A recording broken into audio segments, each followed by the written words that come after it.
നമസ്കാരം. എല്ലാ സുഹൃത്തുക്കൾക്കും ടാലൻ്റ് അക്കാഡമിയുടെ ഓൺലൈൻ ക്ലാസ്സിലേക്ക് സുസ്വാഗതം. ഞാൻ അക്ഷയ് ഷാജി. ഇന്ന് നമ്മൾ പഠിക്കുന്നത് ഇന്ത്യൻ ഭരണഘടനയുടെ സവിശേഷമായ സ്വഭാവങ്ങളെ പറ്റിയാണ്, അഥവാ സെലിയൻറ്റ് ഫീച്ചേഴ്സ് ഓഫ് ഇന്ത്യൻ കോൺസ്റ്റിറ്റ്യൂഷനെ പറ്റിയാണ്. അപ്പോൾ സ്വാഭാവികമായും നമ്മളുടെ ഭരണഘടനയുടെ വിവിധ തലങ്ങളിലുള്ള സ്വഭാവ ഗുണങ്ങളെപ്പറ്റി അല്ലെങ്കിൽ സ്വഭാവ സവിശേഷതകളെ പറ്റിയാണ് നമ്മൾ ഈ ക്ലാസ്സിൽ ചർച്ച ചെയ്യുന്നത്. നമ്മളുടെ ഭരണഘടന എന്ന് പറയുന്നത് ഒരുപാട് സോഴ്സുകളുള്ള അല്ലെങ്കിൽ സ്രോതസ്സുകളുള്ള ഒരു ഭരണഘടനയാണ്, ഒരു നിയമസംഹിതയാണ്.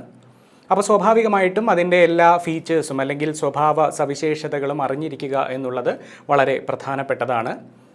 അതുപോലെ നമ്മളുടെ പരീക്ഷകളിൽ, പ്രത്യേകിച്ചും കഴിഞ്ഞ ദിവസങ്ങളിൽ നടന്ന പരീക്ഷകളിൽ അല്ലെങ്കിൽ കഴിഞ്ഞ കാലങ്ങളിൽ നടന്ന KS മുതൽ ഇങ്ങോട്ട് നടന്ന പരീക്ഷകളിൽ നമ്മൾക്ക് കാണുവാൻ സാധിക്കുന്ന ഒരു ട്രെൻഡ് എന്ന് പറയുന്നത് പ്രസ്താവന മോഡൽ ചോദ്യങ്ങൾ അല്ലെങ്കിൽ സ്റ്റേറ്റ്മെൻറ്റ് ടൈപ്പ് ക്വസ്റ്റ്യൻ ഒരുപാട് അധികമായി ചോദിക്കുന്നു എന്നതാണ്. അപ്പോൾ സ്വാഭാവികമായും ഇത്തരം സ്വഭാവ സവിശേഷതകളിൽ നിന്നും നിങ്ങൾക്ക് പ്രസ്താവന മോഡൽ ചോദ്യങ്ങൾ കൂടുതലായി ലഭിക്കാം. പ്രസ്താവന മോഡൽ ചോദ്യങ്ങൾ മാത്രമല്ല, മറ്റ് സാധാരണഗതിയിലുള്ള വൺ വേർഡ് ഉത്തരങ്ങൾ നൽകുന്ന തരത്തിലും ചോദ്യങ്ങൾ നിങ്ങൾക്ക് ലഭിക്കാം. അത് വളരെ സുഗമമായി തന്നെ നിങ്ങൾക്ക് സോൾവ് ചെയ്യാനും സാധിക്കും. അപ്പോൾ നമ്മൾക്ക് ക്ലാസ്സിലേക്ക് കടക്കാം. എല്ലാവരും ശ്രദ്ധിക്കുക. അപ്പോൾ ഇന്ത്യൻ ഭരണഘടന എന്ന് പറയുന്നത് ലോകത്തുള്ള ഒരുപാട് രാജ്യങ്ങളുടെ ഭരണഘടനയിൽ നിന്നും ആശയം ഉൾക്കൊണ്ട് നിർമ്മിച്ചിട്ടുള്ള ഒരു ഭരണഘടനയാണ്. ഇന്ത്യയുടെ ഭരണഘടന എന്ന് പറയുന്നത് ലോകത്ത് നിലവിലുണ്ടായിരുന്ന അല്ലെങ്കിൽ ഭരണഘടനാ നിർമ്മാണ സമയത്ത്, നിർമ്മാണ പ്രക്രിയയുടെ കാലയളവിൽ ലോകത്ത് നിലവിലുണ്ടായിരുന്ന ഒരുപാട് രാജ്യങ്ങളുടെ ഭരണഘടനയിൽ നിന്നും നമ്മളുടെ രാഷ്ട്രീയ സാമൂഹിക പരിതസ്ഥിതിക്ക് യോജിക്കുന്ന തരത്തിലുള്ള അംശങ്ങൾ സ്വാംശീകരിച്ചുകൊണ്ട് നിർമ്മിച്ചിരിക്കുന്ന ഒരു ഭരണഘടനയാണ്.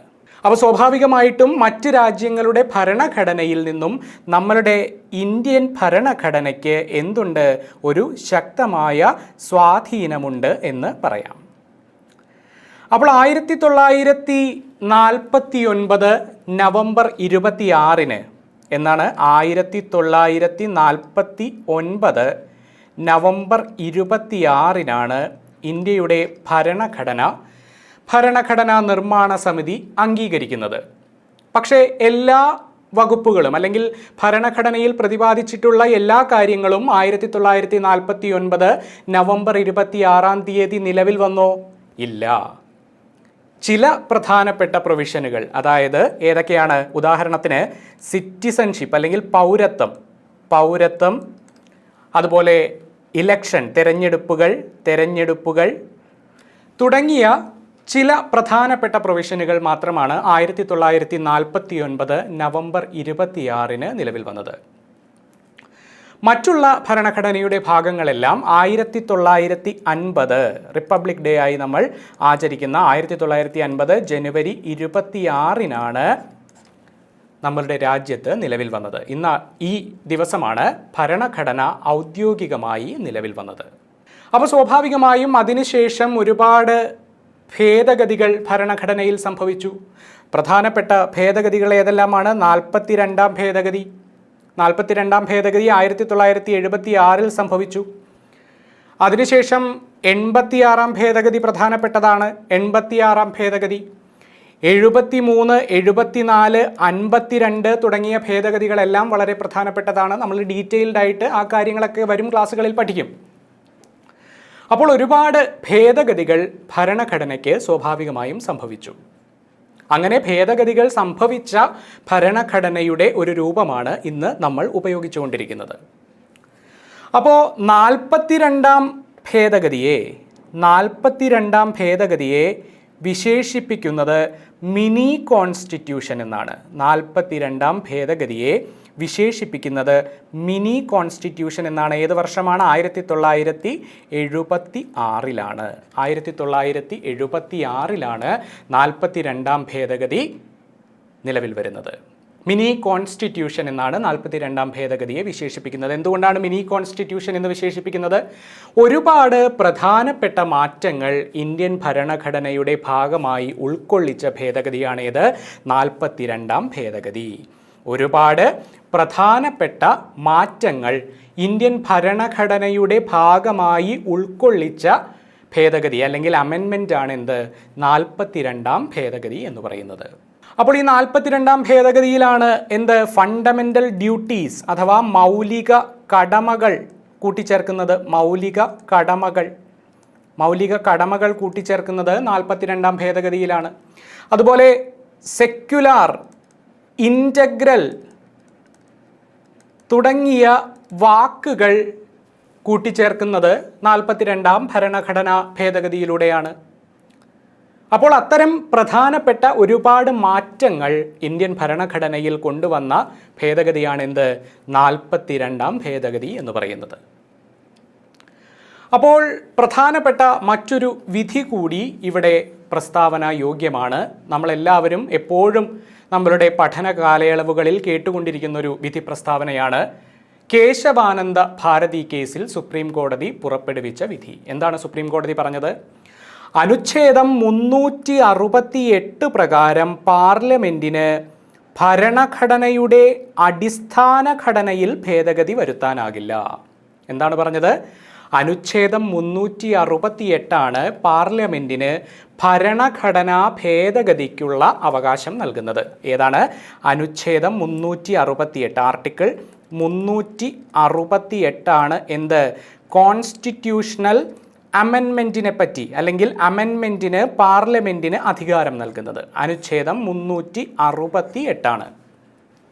അപ്പോൾ ഈ 368 അനുച്ഛേദ പ്രകാരം പാർലമെൻറ്റിന് എല്ലാ നിയമവും ഭേദഗതി ചെയ്യുവാൻ സാധിക്കില്ല. മറിച്ച് ബേസിക് സ്ട്രക്ചർ അല്ലെങ്കിൽ അടിസ്ഥാന ഘടകം ഭേദഗതി വരുത്തുവാൻ ആർക്ക് സാധിക്കില്ല? പാർലമെൻറ്റിന് സാധിക്കില്ല. അപ്പോൾ ഇതാണ് ആര് പറഞ്ഞത്? സുപ്രീം കോടതി പ്രശസ്തമായ 1973 കേശവാനന്ദ ഭാരതി കേസിൽ പറഞ്ഞത്. ഭരണഘടനയുടെ അടിസ്ഥാന ഘടകം അല്ലെങ്കിൽ ബേസിക് സ്ട്രക്ചർ. എന്താണ് ബേസിക് സ്ട്രക്ചർ? ഭരണഘടനയുടെ അടിസ്ഥാന തത്വം അല്ലെങ്കിൽ അടിസ്ഥാന ഘടനയിൽ ഭേദഗതി വരുത്താൻ ആർക്ക് സാധിക്കില്ല? പാർലമെൻറ്റിന് അനുച്ഛേദം 368 പ്രകാരം സാധിക്കില്ല. അപ്പോൾ അന്ന് കേശവാനന്ദ ഭാരതി കേസ് പുറപ്പെടുവിക്കുന്ന സമയത്ത് സുപ്രീം കോടതിക്ക് എന്താണ് ഭരണഘടനയുടെ അടിസ്ഥാന ഘടന എന്നുള്ള കാര്യം വിശദീകരിക്കുവാൻ സാധിച്ചില്ല. പക്ഷേ പിന്നീട് നമ്മൾ പിന്തുടർന്ന ചില കീഴ്വഴക്കങ്ങളിലൂടെ മൗലികാവകാശങ്ങൾ, അതുപോലെ ഏക പൗരത്വം, അതുപോലെ ജുഡീഷ്യറി അതായത് സ്വതന്ത്ര ജുഡീഷ്യറി തുടങ്ങിയ കാര്യങ്ങളെല്ലാം എന്താണ് ഭരണഘടനയുടെ അടിസ്ഥാന ഘടകങ്ങളിൽ പലതാണ് എന്ന് നമ്മൾ മനസ്സിലാക്കിയെടുത്തു. സുപ്രീം കോടതി ഇതുവരെ ഭരണഘടനയുടെ അടിസ്ഥാന ഘടകം അല്ലെങ്കിൽ അടിസ്ഥാന തത്വം എന്താണ് എന്ന് ഇതുവരെ പ്രസ്താവിച്ചിട്ടില്ല. അത് നമ്മളുടെ കൺവെൻഷൻ അനുസരിച്ച് അല്ലെങ്കിൽ നമ്മളുടെ ചിന്താഗതി അനുസരിച്ച്, നമ്മളുടെ കോടതിയുടെ ഒരു വ്യാഖ്യാനം അനുസരിച്ച് നമ്മൾ നിർമ്മിച്ചെടുക്കുകയായിരുന്നു. അപ്പോൾ ഇത്രയും കാര്യമാണ് നമ്മൾക്ക് എന്തിനെപ്പറ്റി പറയുവാനുള്ളത്? ഇന്ത്യയുടെ സവിശേഷമായ അല്ലെങ്കിൽ ഇന്ത്യൻ ഭരണഘടനയുടെ സവിശേഷ സ്വഭാവങ്ങളെപ്പറ്റി പറയുന്നതിന് ആമുഖമായി പറയുവാനുള്ളത് ഇത്രയും കാര്യങ്ങളാണ്. നമുക്ക് പ്രധാനപ്പെട്ട ആദ്യത്തെ സവിശേഷ സ്വഭാവത്തിലേക്ക് കടക്കാം. ഇന്ത്യൻ ഭരണഘടനയുടെ ആദ്യ സവിശേഷ സ്വഭാവം അല്ലെങ്കിൽ സെലിയൻ്റ് ഫീച്ചറിൽ ആദ്യം നമ്മൾ പ്രതിപാദിക്കുന്നത് എന്താണ്? ദൈർഘ്യമേറിയ ലിഖിത ഭരണഘടന. The lengthiest written constitution in the world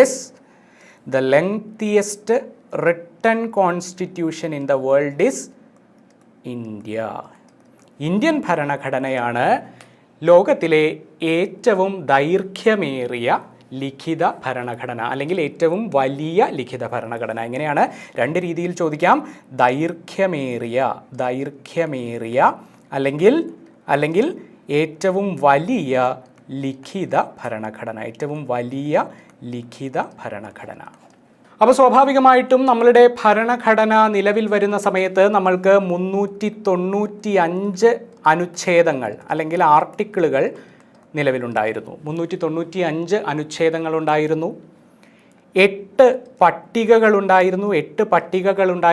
അതുപോലെ 22 ഭാഗങ്ങളുണ്ടായിരുന്നു, അല്ലേ? 22 ഭാഗങ്ങൾ ഉണ്ടായിരുന്നു നമ്മളുടെ ഭരണഘടന നിലവിൽ വരുന്ന സമയത്ത്. ഏകദേശം ഇപ്പോൾ 470ഓളം, കൃത്യമായി 470 അല്ല, 470ഓളം അനുച്ഛേദങ്ങൾ ഇപ്പോൾ ഉണ്ട്. അതുപോലെ 12 പട്ടികകളുണ്ട്, 12 പട്ടികകൾ, 25 ഭാഗങ്ങളുണ്ട്, പാർട്സ് 25 എണ്ണമുണ്ട്. അപ്പോൾ ഇത്രയും കാര്യങ്ങൾ അല്ലെങ്കിൽ ഇത്രയും വിശദാംശങ്ങൾ ഉൾപ്പെടുത്തിയിട്ടുള്ള ഒരു ഭരണഘടന മറ്റൊരു രാജ്യത്തിനും അവകാശപ്പെടുവാനായി ഇല്ല. അപ്പോൾ തന്നെ നമ്മൾക്ക് എന്ത് മനസ്സിലായി? ഇന്ത്യൻ ഭരണഘടനയുടെ ഒരു വ്യാപ്തി അല്ലെങ്കിൽ ഒരു വലുപ്പം നമ്മൾക്ക് എപ്പോൾ മനസ്സിലായി? നമ്മളുടെ ഭരണഘടനയുടെ ഒരു കണ്ടൻറ്റ് അല്ലെങ്കിൽ ഒരു സംക്ഷിപ്തം വായിക്കുമ്പോൾ തന്നെ നമ്മൾക്ക് മനസ്സിലാക്കുവാൻ സാധിക്കും. അപ്പോൾ സ്വാഭാവികമായും നമ്മൾക്ക് ലിഖിത ഭരണഘടനയെ പറ്റിയാണ് സംസാരിക്കേണ്ടതല്ലേ? അപ്പോൾ എന്താണ് ലിഖിത ഭരണഘടന, എന്താണ് അലിഖിത ഭരണഘടന എന്ന് നമ്മൾക്കൊന്ന് പരിശോധിക്കാം. നമ്മൾ ലിഖിത ഭരണഘടനയെ പറ്റിയാണ് സംസാരിക്കുന്നത്. ഇന്ത്യയുടേത് ലിഖിത ഭരണഘടനയാണ്. അപ്പോൾ നമുക്ക് സ്വാഭാവികമായും എന്താണ് ലിഖിത ഭരണഘടന, എന്താണ് അലിഖിത ഭരണഘടന എന്നുകൂടി ഒന്ന് വിശദമായി ഒന്ന് പരിശോധിച്ച് മുന്നോട്ട് പോകാം. അപ്പോൾ ഭരണഘടനയെ രണ്ടായാണ് തരംതിരിച്ചിരിക്കുന്നത്. ഒന്ന് റിട്ടൺ കോൺസ്റ്റിറ്റ്യൂഷനാണ്, റിട്ടൺ, മറ്റൊന്ന് അൺറിട്ടൺ കോൺസ്റ്റിറ്റ്യൂഷനാണ്. ഇത് ലിഖിത ഭരണഘടന, മറ്റൊന്ന് അലിഖിത ഭരണഘടന. അപ്പോൾ റിട്ടൺ കോൺസ്റ്റിറ്റ്യൂഷൻ എന്ന് പറഞ്ഞാൽ പേര് സൂചിപ്പിക്കുന്നത് പോലെ തന്നെ കൃത്യമായി രേഖപ്പെടുത്തിയിട്ടുള്ള അല്ലെങ്കിൽ കൃത്യമായി എഴുതി നിർമ്മിച്ചിട്ടുള്ള ഒരു ഭരണഘടന അല്ലെങ്കിൽ നിയമസംഹിതയാണ് എന്ത്? റിട്ടൺ കോൺസ്റ്റിറ്റ്യൂഷൻ എന്ന് പറയുന്നത്. ഉദാഹരണമാണ് എന്ത്? അമേരിക്ക, അതുപോലെ ഇന്ത്യ ഉദാഹരണമാണ്. എന്നാൽ എന്താണ് അൺറിട്ടൺ കോൺസ്റ്റിറ്റ്യൂഷൻ? സ്വാഭാവികമായും നമ്മൾക്കുണ്ടാകുന്ന സംശയമാണ് എന്ത്? അൺറിട്ടൺ കോൺസ്റ്റിറ്റ്യൂഷൻ എന്ന് പറഞ്ഞാൽ എന്താണ് എന്നത്. അപ്പോൾ ഒരു രാജ്യത്ത്, പ്രത്യേകിച്ചും ഒരു രാജഭരണമോ അല്ലെങ്കിൽ ഒരു സ്വേച്ഛാധിപത്യ ഭരണമോ ഉള്ള ഒരു രാജ്യത്ത് അവിടെ 90% നിയമങ്ങളും അല്ലെങ്കിൽ ഭൂരിഭാഗം നിയമങ്ങളും എഴുതപ്പെട്ടിട്ടില്ല. പിന്നെ എങ്ങനെയാണ്? കാലങ്ങൾക്കനുസരിച്ച് അല്ലെങ്കിൽ സാഹചര്യങ്ങൾക്കനുസരിച്ച് നിയമങ്ങൾ വ്യാഖ്യാനിക്കപ്പെടുകയാണ് ചെയ്യുന്നത്. അതായത് നിയമങ്ങളിൽ വ്യത്യാസം വരുത്തുകയാണ് ചെയ്യുന്നത്, നിയമങ്ങളിൽ പരിണാമം സംഭവിക്കുകയാണ് ചെയ്യുന്നത്. നിലനിൽക്കുന്ന അല്ലെങ്കിൽ പരിണാമം സംഭവിച്ചുകൊണ്ടിരിക്കുന്ന കൺവെൻഷനിലൂടെ അല്ലെങ്കിൽ ആ ഒരു ചക്രത്തിലൂടെ നിയമങ്ങൾ ഓരോന്നായി ഓരോ സാഹചര്യത്തിനനുസരിച്ച് ഉണ്ടായി വരികയാണ് ചെയ്യുന്നത്. ഭൂരിഭാഗം നിയമങ്ങളും അവിടെ എഴുതപ്പെട്ടിട്ടില്ല. അതുകൊണ്ടാണ് അവിടെ അലിഖിത ഭരണഘടനയാണെന്ന് പറയുന്നത്. ഉദാഹരണമായി നമ്മൾക്ക് ബ്രിട്ടൻ, ഇസ്രായേൽ പോലുള്ള രാജ്യങ്ങളെ സൂചിപ്പിക്കാം. Britain, Israel. അപ്പോൾ ലിഖിത ഭരണഘടനയും അലിഖിത ഭരണഘടനയും എന്താണെന്ന് മനസ്സിലായി. ഇന്ത്യൻ ഭരണഘടന നിലവിൽ വരുന്ന സമയത്ത് 395 അനുച്ഛേദങ്ങൾ, 8 പട്ടികകൾ, 12 ഭാഗങ്ങൾ എന്നിവയുണ്ടായിരുന്നു. അതിനുശേഷം 470ഓളം അനുച്ഛേദങ്ങൾ ഇപ്പോഴുണ്ട്, 12 പട്ടികകളുണ്ട്, അതുപോലെ 25 ഭാഗങ്ങളാണ് ഇപ്പോൾ നമ്മളുടെ ഭരണഘടനയിലുള്ളത്. ഇത് ഇന്ത്യയുടെ ഭരണഘടനയുടെ വ്യാപ്തി വെളിവാക്കുന്ന ഒരു പോയിന്റാണ്. അപ്പോൾ മറ്റ് കാരണങ്ങൾ എന്താണ് എന്ന് നമുക്ക് പരിശോധിക്കാം. ഇന്ത്യൻ ഭരണഘടനയ്ക്ക് ഇത്രയേറെ വലുപ്പമുണ്ടാകാനുള്ള മറ്റ് കാരണങ്ങൾ എന്താണ് എന്നുകൂടി നമ്മൾക്ക് പരിശോധിക്കാം. എന്തുകൊണ്ടാണ് ഇന്ത്യൻ ഭരണഘടന ഏറ്റവും ദൈർഘ്യമേറിയ ലിഖിത ഭരണഘടനയായി മാറിയത്? നമ്മൾക്ക് നോക്കാം. ഒന്ന്, ഭൂമിശാസ്ത്രപരമായ വൈവിധ്യവും വിശാലതയും. എന്താണ്? ഭൂമിശാസ്ത്രപരമായ വൈവിധ്യവും വിശാലതയും. നമ്മൾക്കറിയാം ഇന്ത്യയുടെ വടക്കേ അറ്റത്ത് ജമ്മു കാശ്മീരുണ്ട്. അതുപോലെ നോർത്ത് ഈസ്റ്റിൻ്റെ അറ്റത്ത് എന്തുണ്ട്? അരുണാചൽ പ്രദേശ് ഉണ്ടെന്ന് പറയാം, അല്ലേ? അരുണാചൽ പ്രദേശ് ഉണ്ട്. ഇപ്പുറം ഗുജറാത്തുണ്ട്, രാജസ്ഥാനുണ്ട്, താഴെ കേരളമുണ്ട്, കർണാടകയുണ്ട്, തമിഴ്നാടുണ്ട്. കേരളമുണ്ട്, കർണാടകയുണ്ട്, തമിഴ്നാടുണ്ട്. ഇവിടെ ലക്ഷദ്വീപുണ്ട്, അല്ലേ? ലക്ഷദ്വീപുണ്ട്, ആൻഡമാൻ ആൻഡ് നിക്കോബാർ ഐലൻഡ് ഇപ്പുറത്തുണ്ട്. അപ്പോൾ ഇത്രയും വൈവിധ്യപൂർണമായ ജീവിത രീതിയുടെ ഒരു സമ്മേളനമാണ് അല്ലെങ്കിൽ ഒരു സങ്കലനമാണ് ഇന്ത്യ എന്ന് പറയുന്നത്. നോർത്ത് ഈസ്റ്റേൺ ട്രൈബൽ സമൂഹത്തിന് അല്ലെങ്കിൽ വടക്ക് കിഴക്കൻ ഗോത്രവർഗത്തിന്, ഗോത്രവിഭാഗങ്ങൾക്ക് ഒരുപക്ഷെ വ്യത്യസ്തമായ നിയമങ്ങളുടെ ആവശ്യമുണ്ട്. അവരുടെ ജീവിത രീതി, അവരുടെ വേഷവിധാനം, അവരുടെ ഭക്ഷണം, അവരുടെ സംസ്കാരം ഇതെല്ലാം സംരക്ഷിക്കുന്നതിനായി അവർക്ക് വ്യത്യസ്തമായ നിയമങ്ങൾ വേണം. എന്നാൽ അതേ നിയമങ്ങൾ തന്നെ കുറച്ച് പരിഷ്കൃതമായ സമൂഹത്തിൻ്റെ ഭാഗമായിട്ടുള്ള മഹാരാഷ്ട്ര പോലെയോ അല്ലെങ്കിൽ ഡൽഹി പോലെയോ അല്ലെങ്കിൽ കൊൽക്കത്ത പോലെയോ ഉള്ള പ്രദേശങ്ങൾക്ക് അത്രയേറെ അപരിഷ്കൃതമായ നിയമങ്ങളുടെ ഒരു സുരക്ഷിതത്വം ആവശ്യമില്ല. സ്വാഭാവികമായും അവിടുത്തെ ജനങ്ങൾ കുറച്ചുകൂടി വിദ്യാഭ്യാസമുള്ളവരാണ്. അവർക്ക് നിയമങ്ങളിൽ വരുന്ന മാറ്റങ്ങൾ ഉൾക്കൊള്ളാനാകും. എന്നാൽ ഗോത്രവർഗത്തിന് അവരുടെ പ്രാകൃതമായ ജീവിത രീതിയിൽ നിന്ന് പെട്ടെന്ന് മാറുവാൻ സാധിക്കില്ല. അതുതന്നെയാണ് ആൻഡമാൻ ആൻഡ് നിക്കോബാർ ഐലൻഡ്സിൻ്റെയും ലക്ഷദ്വീപിൻ്റെയും കാര്യം പറയുമ്പോൾ എടുത്തു പറയേണ്ടത്. അപ്പോൾ ഇത്തരം വ്യത്യസ്തമായ നിയമങ്ങളെല്ലാം തന്നെ എവിടെ എഴുതി ചേർക്കണം? ഭരണഘടനയിൽ എഴുതി ചേർക്കണം. അതായത് ഇന്ത്യയുടെ വൈവിധ്യ പ്രദേശങ്ങൾ അല്ലെങ്കിൽ ഇന്ത്യയിൽ അടങ്ങിയിട്ടുള്ള ഈ വലിയ വൈവിധ്യമെല്ലാം തന്നെ നമ്മൾക്ക് ഭരണഘടനയിൽ സൂചിപ്പിക്കണം. സ്വാഭാവികമായും ഭരണഘടനയുടെ ദൈർഘ്യം കൂടും. അപ്പോൾ ഇന്ത്യയുടെ ഭരണഘടന ഏറ്റവും ദൈർഘ്യമേറിയ അല്ലെങ്കിൽ ഏറ്റവും വലിയ ഭരണഘടനയാകുവാനുള്ള ഒന്നാമത്തെ കാരണമാണെന്ത്? ഭൂമിശാസ്ത്രപരമായ വൈവിധ്യവും വിശാലതയും. എന്താണ്? ഭൂമിശാസ്ത്രപരമായ വൈവിധ്യവും വിശാലതയും. രണ്ടാമത്തെ പ്രധാനപ്പെട്ട കാരണമായി നമ്മൾ പറയുന്നത് എന്താണ്? ചരിത്രപരമായ കാരണമാണ്. എന്താണ്? ചരിത്രപരമായ കാരണമാണ്. അപ്പോൾ 1949 നവംബർ 26 ഇന്ത്യൻ ഭരണഘടന അംഗീകരിക്കപ്പെടുന്നത് വരെ നമ്മൾ 1935 ഗവൺമെൻറ് ഓഫ് ഇന്ത്യ ആക്ട് ആണ് നമ്മളുടെ ഭരണഘടനയായി അംഗീകരിച്ചിരുന്നത്. അപ്പോൾ സ്വാഭാവികമായും ഈ 1935 ഗവൺമെൻറ് ഓഫ് ഇന്ത്യ ആക്ടിൻ്റെ ശക്തമായ സ്വാധീനം ഇന്ത്യയുടെ ഭരണഘടനയിൽ ഉണ്ടായിട്ടുണ്ട്. ഏറ്റവും ദൈർഘ്യമേറിയ നിയമമാണെന്ത്? Government of India act 1935. അപ്പോൾ ഈ 1935 ഗവൺമെൻറ് ഓഫ് ഇന്ത്യ ആക്റ്റിൽ നിന്നുമാണ് സ്ട്രക്ചറൽ സ്വാധീനം അല്ലെങ്കിൽ ഘടനാപരമായ സ്വാധീനം, സ്ട്രക്ചറൽ ഇൻഫ്ലുവൻസ് ഇന്ത്യൻ ഭരണഘടനയ്ക്ക് ഉണ്ടായിരിക്കുന്നത്. എന്താണ്? സ്ട്രക്ചറൽ ഇൻഫ്ലുവൻസ് അല്ലെങ്കിൽ ഘടനാപരമായ സ്വാധീനം. അപ്പോൾ എന്താണ് ഘടനാപരമായ സ്വാധീനം എന്നുള്ളത് നമ്മൾ ഈ എപ്പിസോഡിൽ തന്നെ നമ്മൾ അതിനെപ്പറ്റി പറയും. അപ്പോൾ ഘടനാപരമായ സ്വാധീനം ഇന്ത്യൻ ഭരണഘടനയിൽ ചെലുത്തിയിട്ടുള്ളത് 1935 ഗവൺമെൻറ് ഓഫ് ഇന്ത്യ ആക്ട് ആണ്. തീർച്ചയായും അതും ഇന്ത്യയുടെ ഭരണഘടനയുടെ ദൈർഘ്യം കൂടുവാൻ അല്ലെങ്കിൽ വലുപ്പം കൂടുവാനുള്ള ഒരു കാരണമാണ്. മൂന്നാമത്തേതായി പറയുന്ന കാര്യമാണെന്ത്? ഏകഭരണഘടന. കേന്ദ്രത്തിനും സംസ്ഥാനത്തിനും ഒരൊറ്റ ഭരണഘടന മാത്രമേ ഉള്ളൂ. അല്ലെങ്കിൽ നമ്മളുടെ പൗരന്മാർക്ക്, നമ്മളുടെ രാജ്യത്തിന് ആകെ ഒരൊറ്റ ഭരണഘടന മാത്രമേ ഉള്ളൂ.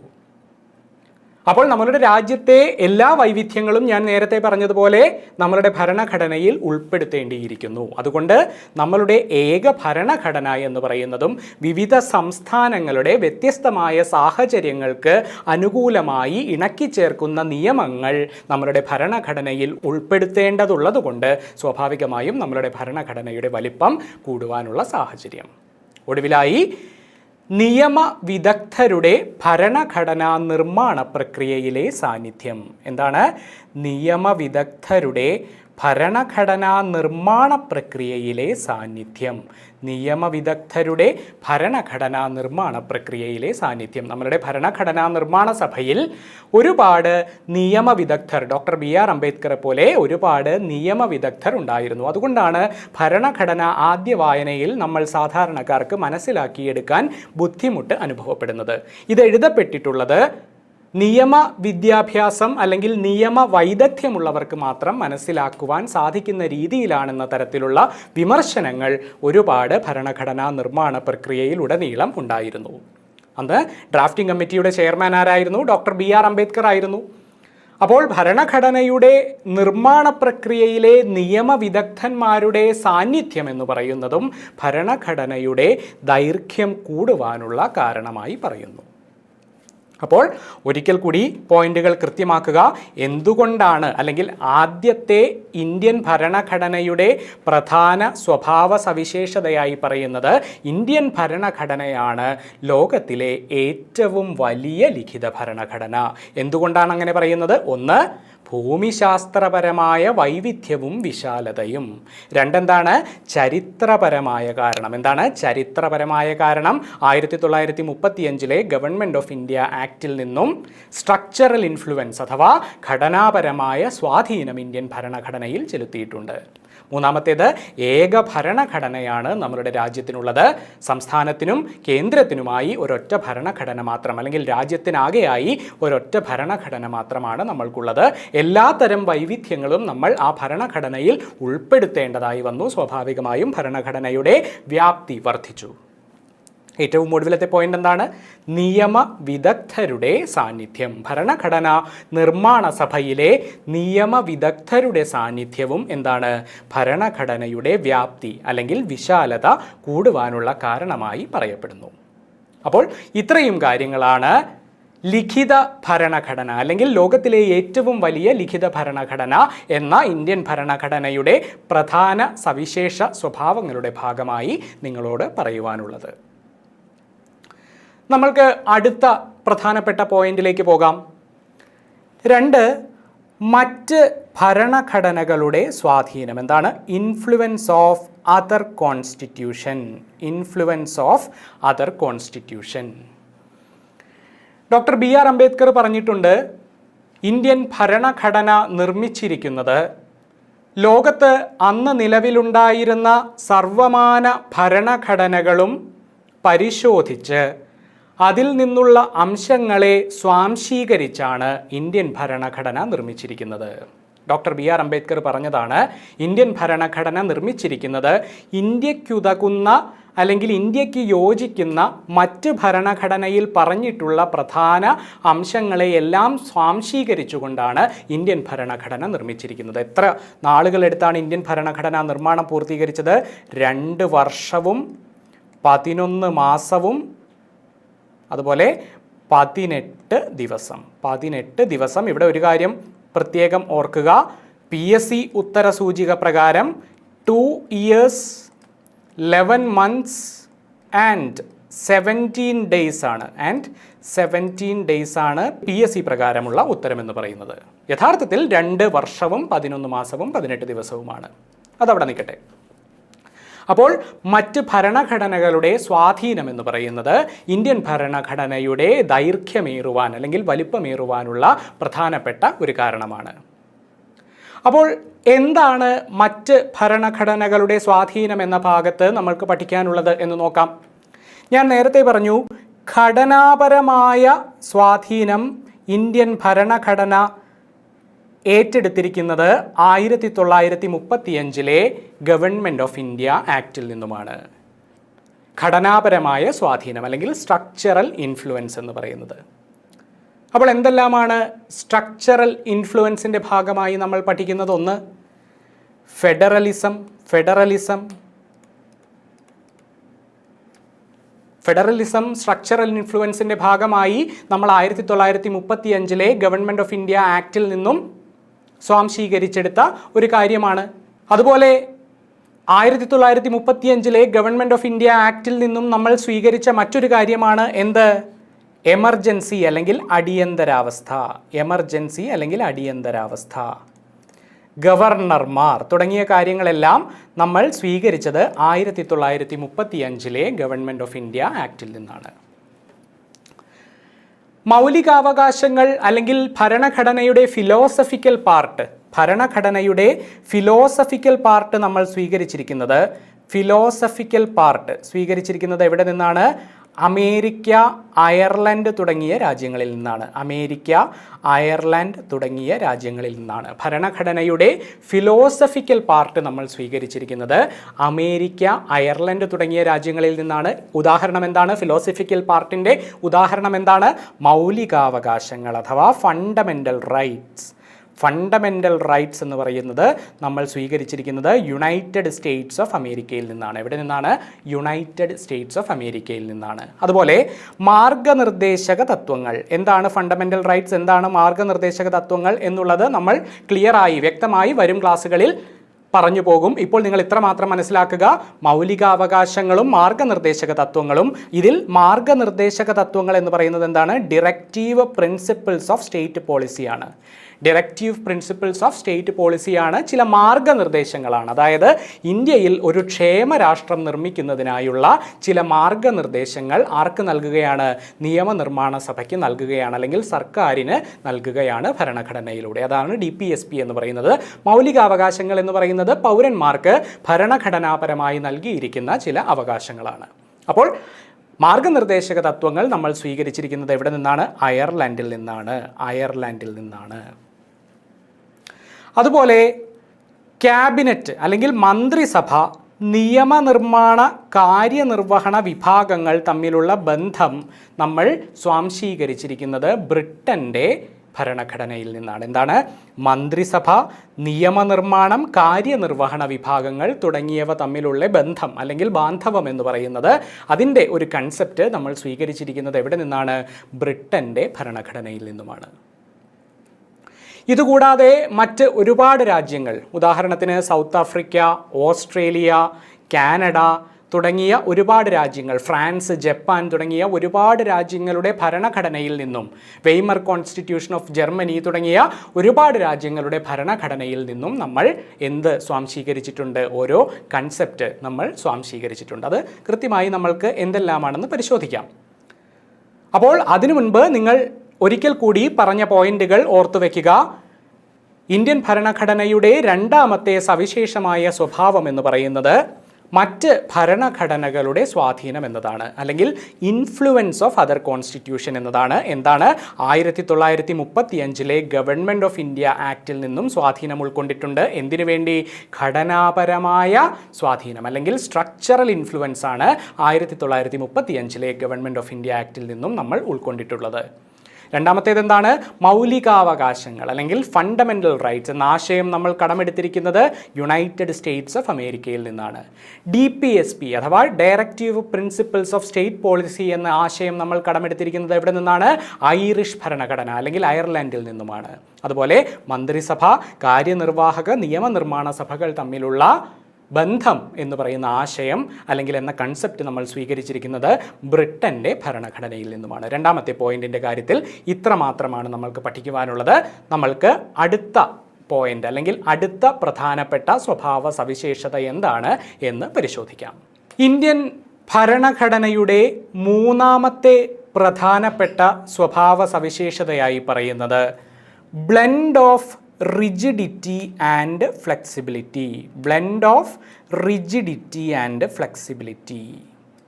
റിജിഡിറ്റി എന്ന് പറഞ്ഞാൽ വഴക്കമില്ലാത്ത അല്ലെങ്കിൽ വഴങ്ങാത്ത, വഴക്കമില്ലാത്ത അല്ലെങ്കിൽ വഴങ്ങാത്ത. എന്തിന് വഴങ്ങാത്ത? ഭേദഗതിക്ക് വഴങ്ങാത്ത. എന്നാൽ മുഴുവനായും ഭേദഗതിക്ക് വഴങ്ങില്ലേ എന്ന് ചോദിച്ചാൽ തീർച്ചയായും വഴങ്ങും. അവിടെയാണ് നമ്മൾ ഫ്ലെക്സിബിലിറ്റി എന്താണ് എന്ന് പരിശോധിക്കുന്നത്. എന്താണ്? വഴങ്ങുന്ന.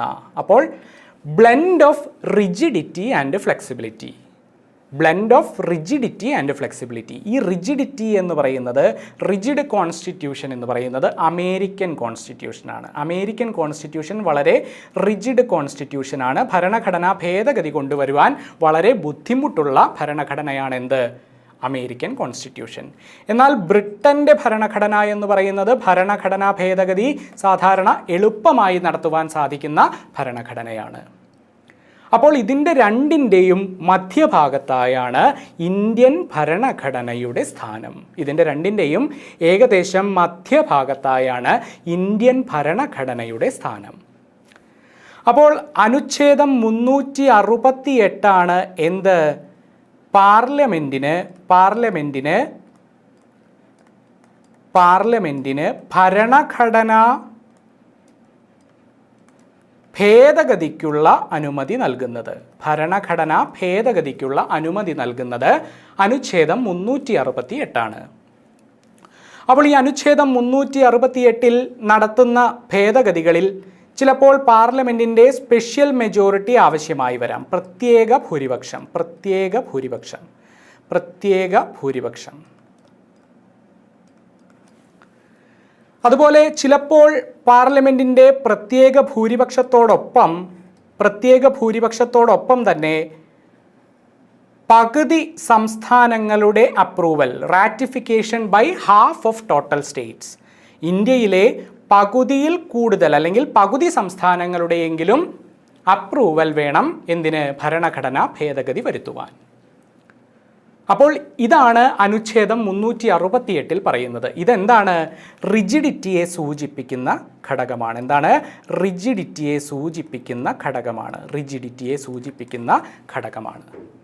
എന്നാൽ മറ്റ് ചില നിയമങ്ങൾ സാധാരണ നിയമം പാസ്സാക്കുന്നത് പോലെ അല്ലെങ്കിൽ ഓർഡിനറി ലെജിസ്ലേറ്റീവ് പ്രോസസ്സ് പോലെ, സാധാരണ നിയമങ്ങൾ പാസ്സാക്കുന്നത് പോലെ മറ്റ് ചില ഭേദഗതികൾ നമ്മൾക്ക് എവിടെ പാസ്സാക്കാം, അല്ലെങ്കിൽ മറ്റ് ചില ഭേദഗതികൾ ഭരണഘടനയിൽ നടത്താം. അതാണ് എന്ത്? ഫ്ലെക്സിബിലിറ്റിയെ സൂചിപ്പിക്കുന്നത്. അപ്പോൾ ഇന്ത്യൻ ഭരണഘടനയിൽ റിജിഡിറ്റിയും ഫ്ലെക്സിബിലിറ്റിയും സങ്കലനം ചെയ്തുകൊണ്ടാണ്, അല്ലെങ്കിൽ റിജിഡിറ്റിയുടെയും ഫ്ലെക്സിബിലിറ്റിയുടെയും ഒരു മിശ്രണമാണ് എന്ത്? ഒരു ആനുപാതിക മിശ്രണമാണ് എന്ത്? ഇന്ത്യൻ ഭരണഘടന എന്ന് പറയുന്നത്. അപ്പോൾ മൂന്നാമത്തെ പ്രധാനപ്പെട്ട പോയിന്റ് അതാണ് blend of rigidity and flexibility എന്നതാണ്. അനുച്ഛേദം 368 പ്രകാരമാണ് പാർലമെന്റിന് എന്ത് ചെയ്യാൻ സാധിക്കുക? ഭരണഘടന ഭേദഗതി ചെയ്യുവാൻ സാധിക്കുക. രണ്ട് തരത്തിൽ ഭേദഗതി ചെയ്യാം. ഒന്നെങ്ങനെയാണ്? അനുച്ഛേദം 368 പ്രകാരം പാർലമെന്റിൻ്റെ പ്രത്യേക ഭൂരിപക്ഷത്തോടുകൂടി. രണ്ടാമത്തേത് പ്രത്യേക ഭൂരിപക്ഷം മാത്രം പോരാ, പകുതി സംസ്ഥാനങ്ങളുടെ സമ്മതം കൂടി വേണം ഭേദഗതി വരുത്തുവാൻ. എന്നാൽ മൂന്നാമത്തെ പോയിന്റിൽ പറയുന്നത് എന്താണ്? ചില ഭേദഗതികൾക്ക് പാർലമെന്റിൻ്റെ സിമ്പിൾ മെജോറിറ്റി അല്ലെങ്കിൽ പാർലമെന്റിൻ്റെ സാധാരണ ഭൂരിപക്ഷം മാത്രം മതി. അപ്പോൾ ഇത്രയും കാര്യങ്ങളാണ് നമ്മൾ blend of rigidity and flexibility എന്ന ടോപ്പിക്കിൽ പറയുന്നത്. അപ്പോൾ നമ്മൾ ഇതുവരെ പഠിച്ചത് എന്തെല്ലാമാണ് എന്നൊരിക്കൽ കൂടി നോക്കുക. 3 സ്വഭാവ സവിശേഷതകളെ പറ്റിയാണ് നമ്മൾ ഇതുവരെ പഠിച്ചത്. ഒന്നെന്താണ്? ദൈർഘ്യമേറിയ അല്ലെങ്കിൽ lengthiest constitution in the world ആണ് ഇന്ത്യൻ ഭരണഘടന എന്ന് പറയുന്നത്. അതിൻ്റെ കാരണങ്ങൾ നമ്മൾ പറഞ്ഞു. ഭൂമിശാസ്ത്രപരമായ വൈവിധ്യം, ചരിത്രപരമായ കാരണങ്ങൾ, ഏക ഭരണഘടനയാണ് നമ്മളുടെ രാജ്യത്തിനുള്ളത്. അതുപോലെ തന്നെ എന്താണ്? നിയമവിദഗ്ധരുടെ ഭരണഘടനാ നിർമ്മാണ സഭയിലെ സ്വാധീനം അല്ലെങ്കിൽ സാന്നിധ്യം എന്ന് പറയുന്നത്. രണ്ടാമത് എന്താണ് നമ്മൾ സംസാരിച്ചത്? ഇൻഫ്ലുവൻസ് ഓഫ് അതർ കോൺസ്റ്റിറ്റ്യൂഷൻ, മറ്റ് രാജ്യങ്ങളുടെ ഭരണഘടനയിൽ നിന്നുമുള്ള സ്വാധീനം. അതിന് ഉദാഹരണമായി നമ്മൾ പറഞ്ഞത് എന്തെല്ലാമാണ്? ഗവൺമെൻറ് ഓഫ് ഇന്ത്യ ആക്ട് 1935 നിന്നും നമ്മൾ ഘടനാപരമായ അംശങ്ങളെ സ്വാംശീകരിച്ചു. എന്തെല്ലാമായിരുന്നു ഘടനാപരമായ അംശങ്ങളുടെ ഉദാഹരണം? ഫെഡറലിസം, അതുപോലെ എമർജൻസി, ഗവർണർ തുടങ്ങിയ അംശങ്ങൾ നമ്മൾ സ്വാംശീകരിച്ചത്, തുടങ്ങിയ ഭാഗങ്ങൾ നമ്മൾ സ്വാംശീകരിച്ചത് എവിടെ നിന്നാണ്? 1935 ഏറ്റവും വലിയ നിയമങ്ങളിലൊന്നായ ഗവൺമെൻറ് ഓഫ് ഇന്ത്യ ആക്റ്റിൽ നിന്നുമാണ്. രണ്ടാമതായി നമ്മൾ പറഞ്ഞത് മൗലികാവകാശങ്ങൾ നമ്മൾ യുണൈറ്റഡ് സ്റ്റേറ്റ്സ് ഓഫ് അമേരിക്കയിൽ നിന്നുമാണ് സ്വാംശീകരിച്ചത്. മൂന്നാമതായി നമ്മൾ DPSPയെ പറ്റി പറഞ്ഞു. DPSP നമ്മൾ അയർലൻഡിൽ നിന്നുമാണ്. അതായത് മൗലികാവകാശങ്ങൾ, മാർഗനിർദ്ദേശക തത്വങ്ങൾ തുടങ്ങിയ ഇന്ത്യൻ ഭരണഘടനയുടെ ഫിലോസഫിക്കൽ ഭാഗം എന്ന് പറയുന്നത് നമ്മൾ എവിടെ നിന്നുമാണ് സ്വാംശീകരിച്ചത്? അമേരിക്ക, അയർലൻഡ് തുടങ്ങിയ രാജ്യങ്ങളിൽ നിന്നുമാണ്. അതുപോലെ മന്ത്രിസഭ, നിയമനിർമ്മാണ, കാര്യനിർവഹണ മേഖലകൾ തമ്മിലുള്ള ബന്ധം തുടങ്ങിയ ആശയം നമ്മൾ സ്വീകരിച്ചത് എവിടെ നിന്നുമാണ്? ബ്രിട്ടൻ്റെ ഭരണഘടനയിൽ നിന്നുമാണ്. അപ്പോൾ പ്രധാനപ്പെട്ട രണ്ടാമത്തെ പോയിന്റ് അതാണ്. മറ്റ് ഭരണഘടനകളുടെ സ്വാധീനം ഇന്ത്യൻ ഭരണഘടനയിൽ ശക്തമായി നിഴലിക്കുന്നുണ്ട്. മൂന്നാമത്തേത് blend of rigidity and flexibility ആണ്. എന്താണ്? Blend of rigidity and flexibility ആണ്.